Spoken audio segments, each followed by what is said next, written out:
L'actualité aujourd'hui, c'est cette motion de censure, cette épée de Damoclès qui se précise au-dessus de la tête du Premier ministre Michel Barnier.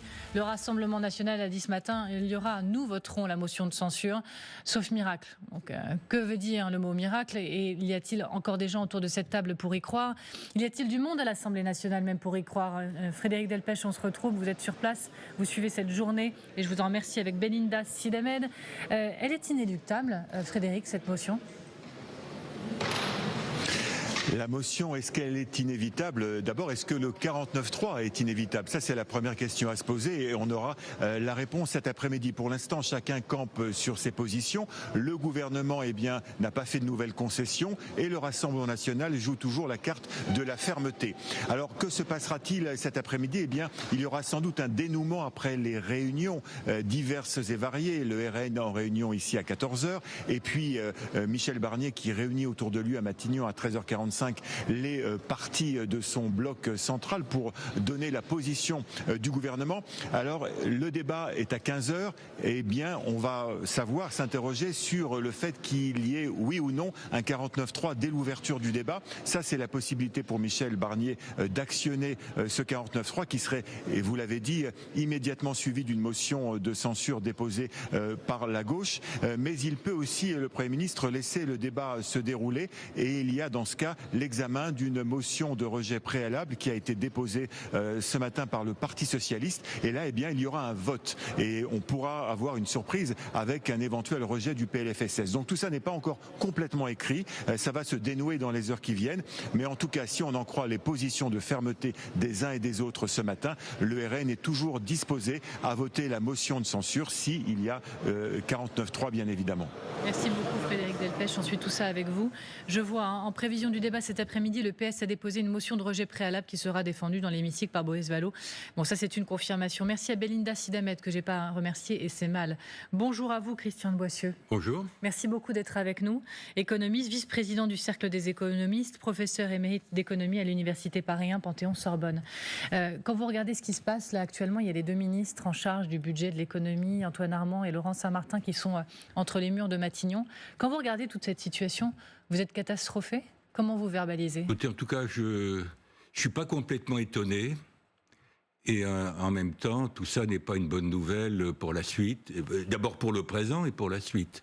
Je veux dire par là qu'il n'y a plus tellement de bons scénarios aujourd'hui. Soit Michel Barnier et son gouvernement cèdent sur une partie des revendications supplémentaires, celles qui n'ont pas été satisfaites du Rassemblement national, et de toute façon il sera affaibli. Soit il est renversé, je veux dire, le gouvernement Barnier. Dans ce cas-là, c'est la porte ouverte à de nouvelles tractations, de nouvelles incertitudes. Donc, je veux dire, nous payons le prix de la dissolution. Ça, c'est pas une surprise. J'allais vous demander à qui la faute, mais du coup, vous renvoyez la faute initiale et originelle à Emmanuel Macron, visiblement. La faute, je la renvoie à cette dissolution qui a été décidée de manière un peu rapide. Et alors, Emmanuel Macron n'est pas responsable du résultat des législatives, pas directement en tout cas, mais la dissolution entre les trois blocs, finalement, provoque la paralysie que nous connaissons. Bon, on regarde les conséquences possibles dans le détail avec vous, Christian de Boissieu, parce que c'est important de comprendre exactement de quoi on parle aujourd'hui. Les choses les unes après les autres. Les marchés. S'il y avait motion, si ce gouvernement tombait, les marchés nous le feraient lourdement payer, oui ou non? Ils nous feraient payer lourdement. Je veux dire, d'abord, l'incertitude qui est énorme est déjà un peu anticipée. C'est-à-dire que les taux d'intérêt, l'écart de taux d'intérêt payé par la France par rapport à l'Allemagne a augmenté ces dernières semaines. Alors, ça peut être pire. Ça peut toujours être pire. Je refuse l'hypothèse de la plus défavorable d'une crise financière brutale, mais je veux dire, ça ne sera pas un cadeau. Si la France n'a pas de budget, n'a pas de gouvernement pendant des semaines, il est clair qu'on ne nous fera pas nécessairement de cadeau, alors que jusqu'à présent, on nous a plutôt pas mal traités. Bruxelles, c'est-à-dire la Commission européenne, nous laisse du temps. L'agence de notation Standard & Poor's de vendredi nous laisse du temps.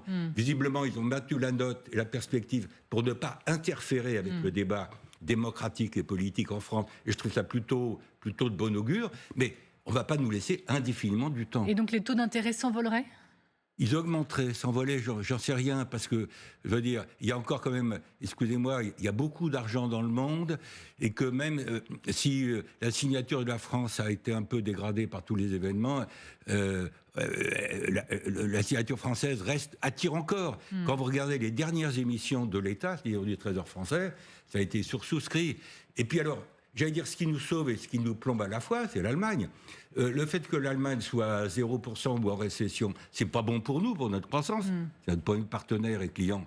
Et en même temps, ça veut dire que dans les cas, par exemple, entre la France et l'Allemagne, l'Allemagne va pas bien, la France vont pas bien pour des raisons différentes. Et donc, le jugement des marchés est toujours un peu relatif. Il n'est pas uniquement absolu, il est relatif. On compare des endroits où on met son argent. Et du coup, le trou de la dette, qui est déjà immense, est-ce qu'il s'élargirait encore plus ? Si les taux d'intérêt payés par la France augmentent, ça veut dire que les charges d'intérêt payées par le budget de l'État chaque année augmenteraient. Avant même les événements d'aujourd'hui, les prévisions, c'est que les charges d'intérêt de la dette devraient augmenter en 2027. On devrait être à 72-74 milliards d'euros. Premier poste. Alors, à ce moment-là, du budget de l'État, avant la défense, avant l'éducation, etc. Aujourd'hui, à ma connaissance, c'est le deuxième poste. Donc, ça ne serait pas un cadeau pour la dette, ça, clairement. Et donc, on pourrait rentrer dans un cercle vicieux, dette, augmentation des charges d'intérêt, nouvelle augmentation de la dette. Autre question très concrète, pour les Français et pour leur pouvoir d'achat, quel impact cela pourrait avoir ? À court terme, pas vraiment, parce que l'inflation, elle est retombée. Il y a eu des augmentations de salaire qui étaient indispensables. Et je regarde les derniers chiffres, le pouvoir d'achat des Français au troisième trimestre a augmenté globalement. Il y a des gagnants et des perdants, donc je parle globalement. Le problème, il y a le pouvoir d'achat, et le problème, c'est ce qu'en font les Français. Et aujourd'hui, compte tenu de l'incertitude, du brouillard, plus que brouillard politique, on constate que la consommation est en train de pâtir de tous les événements. Les Français continuent à épargner pas mal, à peu près 18% en moyenne de leurs revenus disponibles. Et donc, le fait que la consommation freine, je dis pas s'arrête, mais freine, c'est pas bon pour la conjoncture, c'est pas bon pour la croissance et c'est pas bon pour l'emploi. Pierre Fournier ? Finalement, ce qui est très inquiétant, et vous le dites, il n'y a pas de bon scénario là, c'est que quoi qu'il se passe, de toute façon, on ne va jamais tenir l'objectif des 5% de déficit cette année. Voilà. Donc, on est déjà un des plus mauvais élèves, on sera le plus mauvais élève. Sur le déficit public, on doit être le plus mauvais de la zone euro. Sur la dette publique, on est sauvé, entre guillemets, c'est-à-dire pas sauvé, par le fait que l'Italie et la Grèce sont encore au-dessus de nous, puisque en France, on a un ratio de dette publique de 112%. Il y a pire. Mais, je veux dire, par rapport à cette histoire de prévision de déficit public pour l'année prochaine, compte tenu des concessions qui ont été faites par M. Barnier et son gouvernement face aux revendications du RN. Et du fait que dans les heures qui viennent, dans les minutes, il pourrait y avoir des concessions supplémentaires. Moi, j'en sais rien. Il n'y a plus les 40 milliards d'économies, on est d'accord. On n'est plus dans l'hypothèse d'un déficit public à 5%, d'autant plus que dans le même temps, on ne voit pas d'où viendraient les économies du côté des dépenses. Où serons-nous selon vous ? Je rappelle les chiffres. On est en quête de 60 milliards d'euros d'économies pour ramener le déficit à 5% du PIB en 2025 contre 6,1% en 2024. Là, la pente, elle nous emmène jusqu'où ? Ça nous emmène, a priori, ça nous emmène au-dessus de 5%. Alors, je ne sais pas si c'est 5,2, 5,3. Moi, le film, il est en train de se dérouler. Donc, je ne peux pas faire de prévision à partir d'un scénario qui n'est pas fini. Mais je dis, aujourd'hui, compte tenu des concessions qui ont été faites, compte tenu du fait qu'on n'a pas vraiment ouvert le débat sur la réduction des dépenses publiques, on continue à travailler beaucoup sur la question fiscale, beaucoup plus, des impôts. Je veux dire, on va avoir du mal à tenir l'objectif de 5%. Ça fait 2 fois, pardon Yael, je viens vers vous, mais ça fait 2 fois que vous parlez des renoncements de ce gouvernement. Les gestes de ces derniers jours qui sont chiffrés à environ 10 milliards d'euros au total. C'est une erreur de la part du gouvernement d'avoir lâché. Et surtout, potentiellement, dites-vous, pour rien à la fin ? Je ne dis pas ça. Je pense que c'est normal, en quelque sorte, d'accepter des compromis, y compris pour essayer d'éviter le scénario de la censure et d'absence de gouvernement pendant plusieurs semaines, et d'absence peut-être de budget. Donc c'est normal de discuter, c'est la politique. Et moi, en tant qu'économiste, c'est pas à moi à mêler trop des débats purement politique ou politicien. Je dis simplement qu'il y a un moment donné où je pense qu'il faut arrêter le débat sur les négociations, les compromis. C'est ça le problème de M. Barnier aujourd'hui. Soit il accepte des choses supplémentaires, des concessions supplémentaires sur l'aide médicale d'État, sur l'indexation des retraites. Les médicaments. Sur les médicaments. Le problème, c'est qu'on ne sait pas si ça va se terminer là. Parce que, je veux dire, on a l'impression qu'au fur et à mesure, on rajoute. Il y a des demandes qui sont rajoutées. Bon, alors donc c'est un truc sans fin, cette affaire-là. C'est un puits sans fond. Et donc, il y a un moment donné, il faut arrêter le système. Et j'imagine qu'à un moment donné, le gouvernement Barnier va dire... je le fais parler, le gouvernement. Il va dire, moi, je préfère éventuellement prendre le risque de chuter plutôt que d'y laisser trop de plumes. Il est là, le débat. Oui, Boissieu. Politiquement, Marine Le Pen s'est construite depuis 2011 comme étant un parti désormais respectable, contrairement à son père, un parti de gouvernement qui aspire à gouverner, notabilisé. Est-ce que là, vous estimez que dans cette négociation, parce qu'il y en a une en fait, de fait, c'est un partenaire fiable et crédible, puisqu'on ne sait pas où s'arrête la liste de courses? Moi, je pense que c'est normal que le Rassemblement national, compte tenu des voix qu'il a obtenues au mois de juin-juillet, je trouve ça normal qu'il pose un certain nombre de conditions. Mais il ne peut pas non plus, le Rassemblement national, faire le budget de la France 2025. Il n'a pas été mis en place pour ça. Il n'a pas été mis en place, d'abord. Donc, on n'est pas sous un gouvernement de Rassemblement national. Donc, c'est normal que dans le débat politique, les uns et les autres se fassent entendre. La gauche, d'ailleurs, elle ne se fait pas entendre dans le débat budgétaire. Sinon, par le fait qu'il y a une motion préalable, ils vont jeter peut-être aujourd'hui le plan de financement, le projet de financement de la sécurité sociale. Mais je pense qu'il y a quand même un moment donné où cette forme de chantage ou d'escalade doit s'arrêter. Mais voilà. Sur le fond, dans les lignes rouges du Rassemblement national formulées par le parti, qui comprennent donc l'annulation de la désindexation partielle des retraites sur l'inflation, ces 3 milliards d'euros d'économies au 1er janvier, du déremboursement des médicaments, on vient de l'évoquer, c'est complètement irresponsable. Ces lignes rouges du RN, elles sont absolument irresponsables et déraisonnables. Du point de vue du RN, donc je ne suis pas membre, donc je ne veux pas le faire parler. Mais je dis simplement du point de vue du RN, ce qu'ils disent, c'est que voilà, on remet en cause un certain nombre de mesures qui, dans leur programme budgétaire, seraient financées par des économies sur les dépenses. Bon, mais je répète, le gouvernement n'a pas à photocopier le projet de budget du Rassemblement national. Il a à négocier avec les parties prenantes un budget 2025. Et ce qui est embêtant, c'est qu'on parle beaucoup du côté fiscal, sur les économies du côté des dépenses publiques. On a laissé ça pour plus tard, c'est-à-dire qu'on va...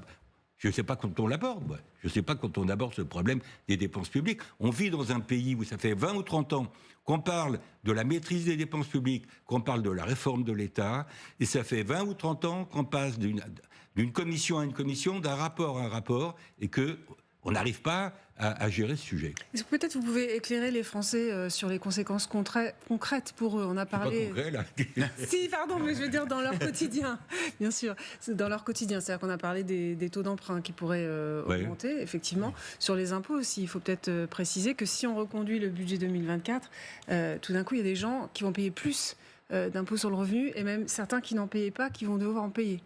Il y aura une onde. Si on reproduit, il y aura une loi. S'il n'y a pas de budget 2025, on reproduit pour l'année 2024. Ça s'appelait sous la 4e République les 12e provisoires, si mes souvenirs historiques sont exacts.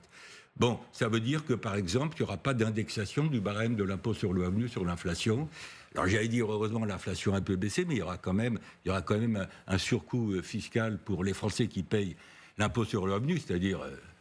50%, juste 50% des Français. Les autres, ils ne sont pas concernés par cette note d'indexation. Il y aura des conséquences, évidemment. Et des nouveaux entrants dans l'impôt, alors Et des nouveaux entrants... 380 000, on dit, selon les projections. 300. Et je suis d'accord avec vous, et c'est plutôt des gens qui sont en bas de l'échelle des revenus. Qui ne payaient pas l'impôt sur le revenu. Voilà, donc ils sont en bas de l'échelle des revenus. Et personne n'a gagné, en fin de compte. Il risque d'y avoir que des perdants dans cette affaire-là. C'est-à-dire que je parlais tout à l'heure des gagnants et des perdants, je ne sais plus à quelle occasion. Là, on est peut-être dans un scénario... Perdant-perdant, peut-être. Et les entreprises, parce qu'on ne les a pas évoquées, quel impact sur les entreprises qu'on dit déjà extrêmement fragilisées, avec un nombre de défaillances extrêmement important, on en a beaucoup parlé sur ce plateau. La CGT qui parle de 200 000 postes détruits, plus de 280 plans sociaux en perspective. Quel impact de cette situation sur nos entreprises déjà fragilisées? Écoutez, le brouillard, c'est plus que du brouillard. Actuel, met à l'arrêt pas mal de projets d'investissement. Bon, et donc ça, c'est pas bon pour la croissance, c'est pas bon pour l'emploi. Alors l'effet n'est pas immédiat, même si, moi je suis inquiet de l'évolution de l'emploi, parce que le chômage a commencé à augmenter en France. Alors on est à 7,4% sur les derniers chiffres connus au troisième trimestre. C'est mieux que ce qu'on avait il y a quelques années quand on était à 10, mais ce qui m'embête dans l'emploi, c'est la variation, si vous voulez, c'est le delta. Et je fais partie des économistes qui considèrent que, compte tenu de la conjoncture qui n'est pas bonne, tout ce qui se passe, ça ne va pas améliorer la croissance 2025, il faut dire les choses comme elles sont. Crise de confiance, donc crise de croissance. Confiance et croissance sont intimement liées. Je crains une montée du chômage. La Banque de France fait une prévision de 8%, si je ne m'abuse, pour la fin 2025. Bon, c'est ça qui est embêtant. Et dans un contexte où le chômage va augmenter, les gens vont être de plus en plus prudents, plus l'incertitude sur les retraites, etc. L'épargne de précaution, elle est là, la consommation freine déjà, je l'ai dit, et donc du côté des entreprises, ça va être un peu compliqué. Et est-ce que vous voyez déjà dans vos échanges des entreprises qui sont en train de sabrer dans les budgets dès à présent ? Parce qu'on sent le vent de l'austérité, parce qu'on sent l'inquiétude et qu'on la vit déjà. Et est-ce qu'on sabre dans les budgets de pub, de communication, je pense de conseils. De conseil, je ne parle pas de mon expérience, mais je veux dire, les gens qui sont dans l'activité de conseil, je vois bien qu'aujourd'hui, quand une boîte doit faire des économies, elle sabre dans ce qui paraît peut-être moins urgent pour essayer de conserver ce qui est vital. Il y a les problèmes de l'embauche, des embauches et des salaires à la clé. Donc on est dans un contexte où tout risque de ralentir un peu. Nous ne sommes pas en récession, mais je veux dire, les prévisions de croissance pour 2025 risquent d'être revues à la baisse. Oui, Xavier. Est-ce qu'il n'y a pas une sorte d'irresponsabilité de la part de certains politiques dans cette prise en otage jusqu'au boutiste, en fait? Alors, il y a le RN d'un côté, mais il y a le PS aussi, qui, en s'abstenant, pourrait éviter la censure, dans un timing qui est particulièrement délicat pour la France et pour l'Europe. À savoir que nous, on risque de se retrouver sans gouvernement désigné d'ici très peu de temps, que Donald Trump va arriver au pouvoir le 20 janvier et que l'Allemagne va être dans des élections qui vont durer fin février, fin mars. Là, il y a un moment d'incertitude. On ne peut pas faire pire, en fait. Le contexte est très compliqué. Moi, je vois une sorte d'incapacité de tout le monde. Je suis peut-être là-dedans avec tout le monde, moi, de se projeter sur le moyen terme. Je veux dire, par là, tous les événements renforcent ce qu'on peut appeler le court-termisme. Mais le très court-termisme. Et donc, on est en train de discuter heure par heure de telle ou telle mesure, jour par jour. On est dans l'incapacité de retrouver des sujets de moyen et a fortiori de long terme. Alors, je ne veux pas faire de la démagogie en parlant de l'écologie ou des problèmes d'environnement suite à la COP29, etc. Mais cette incapacité de faire l'articulation entre le très court terme, qui est quand même très compliqué, et puis le fait que 2025 peut être rendu un peu difficile par la géopolitique, par le retour de M. Trump, on est incapable de faire ce lien entre les prochains jours et les prochains trimestres. Oui, Yael. Une question un peu philosophique, Christian de Boissy. On est capable, en 5 ans, de reconstruire Notre-Dame brûlée, incendiée. On n'est pas capable, en 3 mois, de faire un budget pour la France. Qu'est-ce que ça vous inspire ? Ça m'inspire le fait qu'on est capable de faire des Jeux olympiques qui sont un vrai succès aussi. C'est-à-dire que quand on s'y met tous ensemble, au-delà des clivages politiques, des sensibilités, qu'on se retrouve sur un projet où devant une contrainte incontournable, on y arrive. Pour le reste, les petits jeux d'ego, les petits jeux politiciens reprennent le dessus. Et il faudrait... Je veux dire, la France va pas très bien, j'ai pas besoin de faire un dessin. Mais je veux dire, quand je regarde les pays qui, dans les années 90, allaient très très mal, et ont fait des réformes majeures, je pense au Canada, à la Suède en 1994, qui étaient au fond du trou, et qui ont fait des réformes de l'État, des réformes de finances publiques importantes. Je suis pas en train de vous dire qu'on n'est pas assez mal, parce que ça serait idiot de dire ça. Mais je suis en train de vous dire que je pense qu'on n'a pas tous conscience du fait que il y a quand même un peu le feu dans la maison aujourd'hui. Et je vais en rajouter une petite couche, il ne faudra pas m'en vouloir, mais il y a effectivement Trump qui revient à la Maison-Blanche avec les droits de douane Oui. à la clé. Oui, alors là encore, quelles conséquences pour nous? Parce qu'on a beaucoup évoqué, on a eu les chiffres, il a donné les chiffres pour le Canada, la Chine, etc. Donc on en a parlé, mais pour nous directement... Il nous réserve peut-être une mauvaise surprise, j'en sais rien, puisqu'il a dit 25%, je crois, pour le Canada et le Mexique. Oui. Bon, la Chine... Nous, il n'a rien dit pour l'instant parce qu'il doit être en train de cogiter avec ses conseillers là-dessus, mais à mon avis, il ne va pas nous rater. L'Europe doit se bouger. C'est la conséquence du rapport Draghi qui a été publié il y a quelques semaines. L'Europe doit se bouger, mais je ne la vois pas se bouger. Compte tenu du fait que sur beaucoup de sujets, vous avez des écarts. Sur l'énergie, entre la France et l'Allemagne, on n'a pas les mêmes vues, le même poids accordé au nucléaire. Vous prenez aujourd'hui n'importe quel sujet, on a l'impression qu'il y a des différences importantes. Voilà, et donc ça me navre. Mais moi, je ne veux pas prendre mes désirs pour la réalité. Je suis obligé de partir de ce qui se passe aussi, même s'il faut être un peu normatif et essayer d'avoir de l'espoir, restons optimistes. Ah bon, allez, on va se quitter là-dessus, c'est pas mal. C'est exactement ce dont on a besoin. Merci Christian de Boissieu, merci à tous les quatre et merci à vous de nous regarder. Vous restez sur LCI parce que c'est 12-15 de Christophe Moulin et parce qu'à partir de 14h, il y a cette édition spéciale Michel Barnier, la censure. On est avec nos équipes en direct de l'Assemblée nationale mobilisées pour suivre ce moment clé dans notre histoire politique.